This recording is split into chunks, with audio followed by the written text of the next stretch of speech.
کہ میری بیوی بہت بد زبان ہے، میں کئی دفعہ طلاق دینے کی سوچ چکا ہوں، لیکن میرے 3 بچے ہو چکے ہیں، بچوں کو دیکھتا ہوں تو پھر میں اپنے صبر کا گھونٹ پی لیتا ہوں، ورنہ میرا جی چاہتا ہے اس کو ابھی طلاق دے کے گھر سے نکال دوں۔ دولت بھی موجود ہے، خوبصورتی بھی موجود ہے، شکل بھی موجود ہے، عزت بھی موجود ہے، سہولت بھی موجود ہے، کیا چیز موجود نہیں؟ ایک خاتون مجھے ملنے آئی، ملانے والے نے مجھ سے کہا کہ اس کا خاوند کھربوں پتی، ارب پتی نہیں، کھرب پتی آدمی ہے، کھرب پتی پاکستان میں 2 4 10 آدمی ہیں۔ اس خاتون نے آ کر میرے سامنے بولنے سے پہلے ہی رونا شروع کر دیا، ورنہ پہلے کوئی عورت یا مرد آ کے دکھڑا سناتا ہے پھر روتا ہے، وہ روئی پہلے اور بعد وہ کہنے لگی مولانا صاحب مجھے لوگ بڑا خوش قسمت سمجھتے ہیں کہ میں بہت بڑے مالدار کی بیگم ہوں، لیکن میں لعنت بھیجتی ہوں اس کی دولت پر کہ اس کا رویہ ہی میرے ساتھ اچھا نہیں، تو میں ہیرے کے سیٹ کیا کروں، میں سونے چاندی کے سیٹ کیا کروں، میں یہ کروڑوں روپے کی گاڑی کو کیا کروں جب میرے خاوند کا رویہ ہی میرے ساتھ انسانوں والا نہیں ہے اور اس کے اخلاق اچھے نہیں ہیں۔ میں آگ لگا دوں اس ساری دھن دولت کو، مجھے محبت چاہیے، اخلاق چاہیے، وہ کوئی نہیں اس کے پاس۔ چند دن بعد دوسرا واقعہ سنا، ایک نوجوان بڑا خوبصورت، وہ بھی اسی طرح لیکن اتنا مالدار، کافی مالدار، وہ آ کے میرے پاس بیٹھ کے رونے لگا، مولانا صاحب اب میں کیا کروں، میری زندگی برباد ہو گئی، میرا اتنا عالی شان گھر ہے، اتنی اچھی میری کمائی ہے، آمدنی ہے، لیکن میں کیا کروں؟ یہ اسی کے الفاظ بتانے لگا ہوں۔ میری بیوی کی زبان 20 فٹ لمبی ہے، میں کہا رکھ دی کتنے 20 فٹ چاہتے، میں کہا وچوں 19 فٹ کٹ دے شاید کچھ کم بن جاوے۔ کہ میری بیوی بہت بد زبان ہے، میں کئی دفعہ طلاق دینے کی سوچ چکا ہوں، لیکن میرے 3 بچے ہو چکے ہیں، بچوں کو دیکھتا ہوں تو پھر میں اپنے صبر کا گھونٹ پی لیتا ہوں، ورنہ میرا جی چاہتا ہے اس کو ابھی طلاق دے کے گھر سے نکال دوں۔ دولت بھی موجود ہے، خوبصورتی بھی موجود ہے، شکل بھی موجود ہے، عزت بھی موجود ہے، سہولت بھی موجود ہے، کیا چیز موجود نہیں؟ اخلاق موجود نہیں، حسن سلوک موجود نہیں، پیار محبت موجود نہیں۔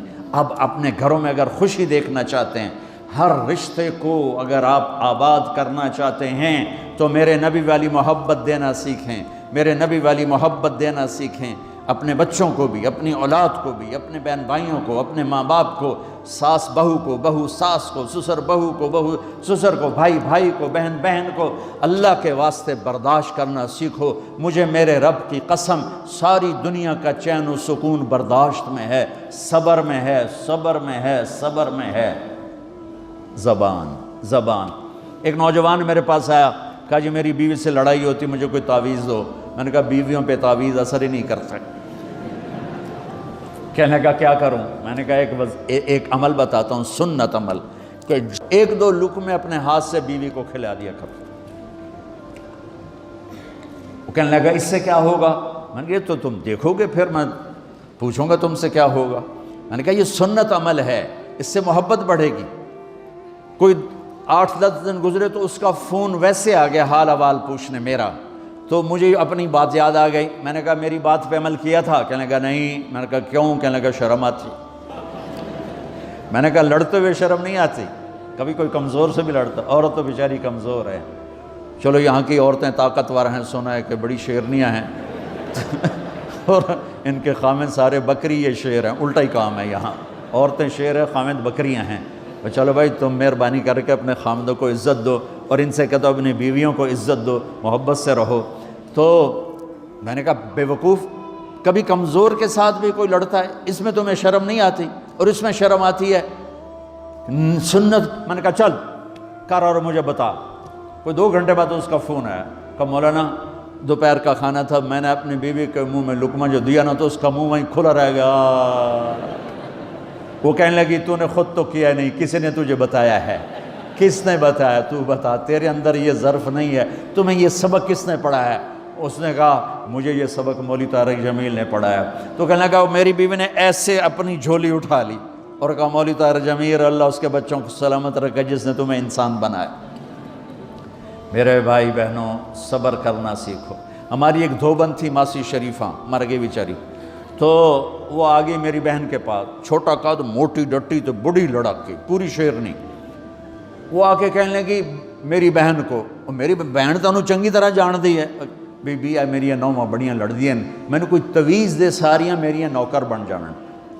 اب میری بہن کو پتہ تھا کہ وہ سارا لڑائی دا تماشا تھا، ماسی شریفاں تو شروع ہوندہ، ادو تو ہوندہ ہی کچھ نہیں، بیچاریاں معصوم جیاں چھوٹیاں چھوٹی عمر دیاں۔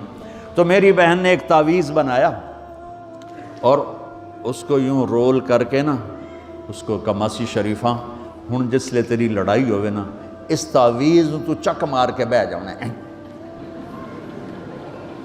تے چھڑنا نہیں، جے تو چھڑیا تو مر جانا ہے، انہوں پکا کر کے رکھیں۔ اس نے کیا کیا؟ ماسی شریفوں کو چپ کروایا۔ اب ہمارا دیہاتی ماحول ہے، تعویذوں کی بڑا عقیدت ہے، صحیح تعویذ تو اثر کرتے ہیں لیکن اکثر تو ہیرا پھیری والے بیٹھے ہوئے ہیں سارے ہی، تو اللہ ماشاءاللہ۔ تو 8ویں دن وہ آ گئی، بی بی تو تو بڑا چنگا تعویذ دیتا، ساری لڑائی ختم ہو گئی۔ کیوں کہ ماسی شریفاں چپ ہو گئی۔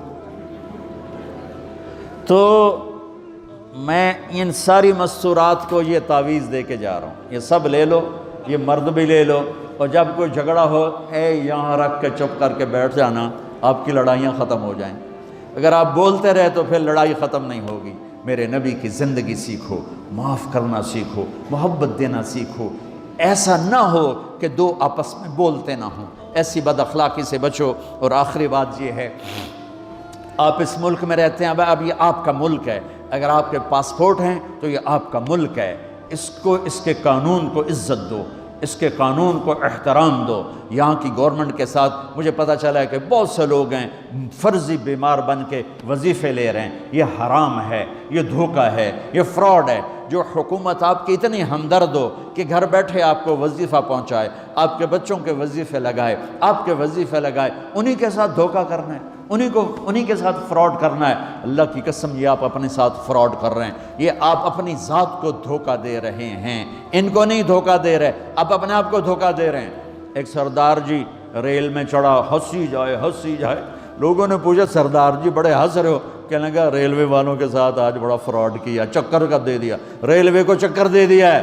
کہ سردار جی کیا چکر دیا ہے؟ کہنے لگا واپسی کا ٹکٹ بھی لے لیا ہے اور واپس میں نے آنا کوئی نہیں ہے۔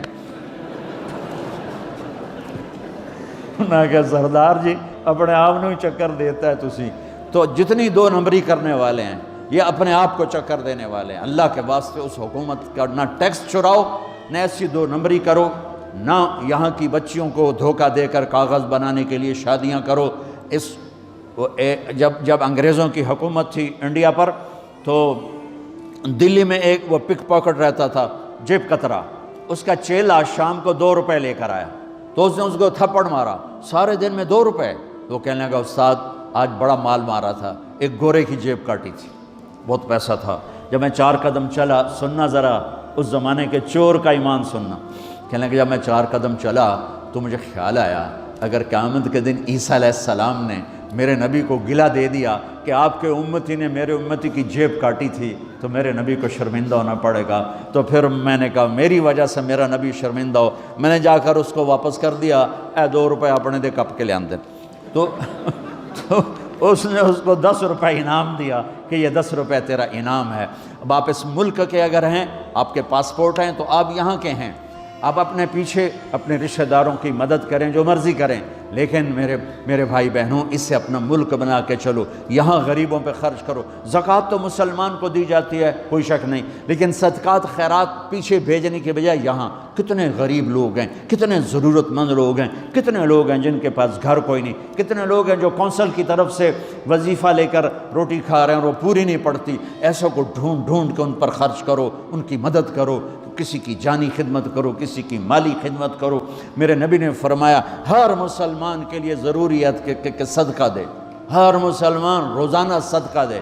تو صحابہ نے کہا یا رسول اللہ پیسے نہ ہوں تو آپ کہتے چلو کوئی بات نہیں، کہا نہیں سنو، آپ نے کہا بازار میں جا کے مزدوری کرے اور مزدوری کی قیمت وصول کر کے صدقہ کرے، صدقہ اتنا ضروری ہے، بلاؤں کو ٹال دیتا ہے، مصیبتوں کو ٹال دیتا ہے۔ تو یہاں رہنے والے یہاں کے قانون کا احترام کریں، یہاں کے قانون کو عزت دیں، اللہ کے واسطے 2 نمبری نہ کریں۔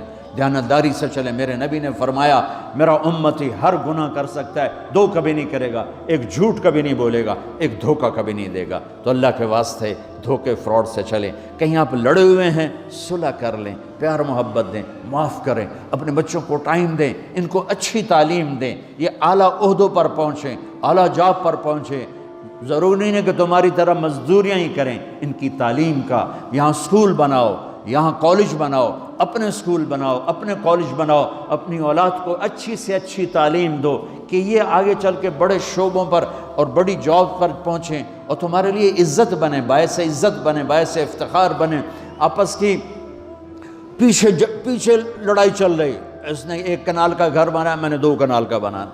اور میں ایک جگہ گیا، پہاڑ میرپور گیا، میرپور بڑے بڑے گھر شہر میں انٹر ہونے سے پہلے، بڑے بڑے گھر، میں نے کہا یہ، اور لگیں جیسے خالی، میں نے کہا یہ کیا ہے؟ میں پہلی دفعہ میرپور کہا یہ انگلینڈیوں کے گھر ہیں، ان کے مقابلے لگے رہتے ہیں، اس نے کنال کا بنا، میں 2 کنال کا بناؤں گا، اس نے 2 کنال کا بنا، میں 4 کنال کا بناؤں گا۔ بناؤ گھر اپنی ضرورت کے بنا لو، جب جانا ہو وہاں، نہ تم جانے والے ہو پیچھے نہ تمہاری اولادیں، ان کو یہاں کی نسوار لگی، واپس جائیں گے لوڈ شیڈنگ میں۔ ایک پٹھان بھائی ناراض نہ ہونا، ادھر بہت ہیں پٹھان، تو ایک پٹھان کا خرگوش گم ہو گیا، خرگوش، تو لوگوں نے افسوس کیا، خان جی آپ کا خرگوش گم ہو گیا، کہنے لگا خوچا کوئی بات نہیں ہے، ہم نے اس کو نسوار کا عادی بنایا ہوا ہے، جب نشہ ٹوٹے گا ہمارے پاس آئے گا۔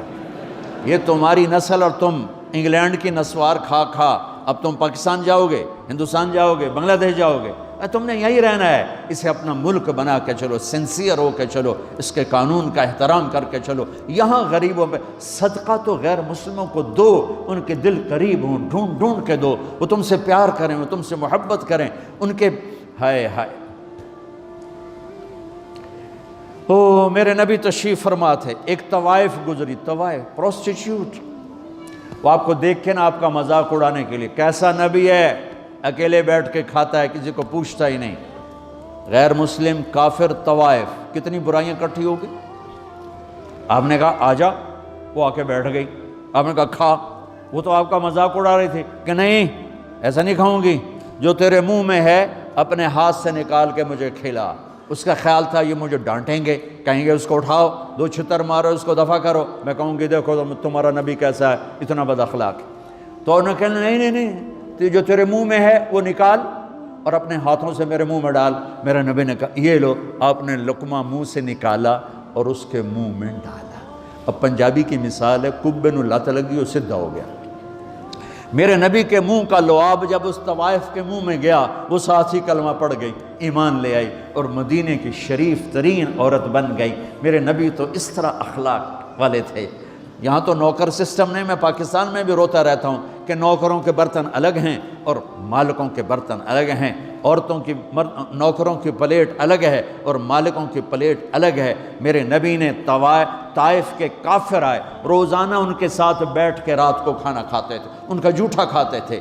یہ اخلاق تھے جس نے انہیں کلمے میں داخل کر دیا۔ نجران کے جوڑ نظر آئے گا، اور میرے رب کی سنو، ان استقالنی عقلت لا، تو توبہ توڑ کے لے آئے 1 دفعہ یا 1000 دفعہ، ایسا جوڑوں گا کہ جوڑ نظر ہی نہیں آئے گا، بے جوڑ کر دوں۔ اور یہ تیرے کرامن کاتبین کو بھی نہیں پتہ چلے گا کہ یہ توبہ ٹوٹی ہوئی ہے اور ٹوٹ کے جڑی ہے یا ٹوٹی نہیں۔ اللہ ایسی توبہ ہماری قبول کرے گا۔ جب ہو توبہ کرو، جب ہو توبہ کرو۔ تو نیت کرتے ہو توبہ کی؟ اگر ہم نے سچے دل سے کر لی تو اللہ کی قسم یہیں بیٹھے بیٹھے ہم سب ایسے ہو جائیں گے جیسے ماں کے پیٹ سے نکلے ہوں۔ اور پھر اگر ٹوٹ جاتی ہے، وہاں جا کے ٹوٹ جاتی، پھر کہنا یا اللہ میری توبہ۔ ماں تنگ آ کے شاید بچے کو مارنے لگ جائے، لیکن میرا رب کبھی تنگ نہیں پڑتا، جب بھی جھکو گے معاف کرے گا، جب بھی جھکو گے معاف کرے گا۔ اللہ تعالی ہمیں توفیق دے۔ تو میرے ساتھ کہو یا اللہ میری توبہ، پھر کہو یا اللہ میری توبہ، پھر کہو یا اللہ میری توبہ۔ اب اگر دل سے ہے تو سب معاف ہو گیا۔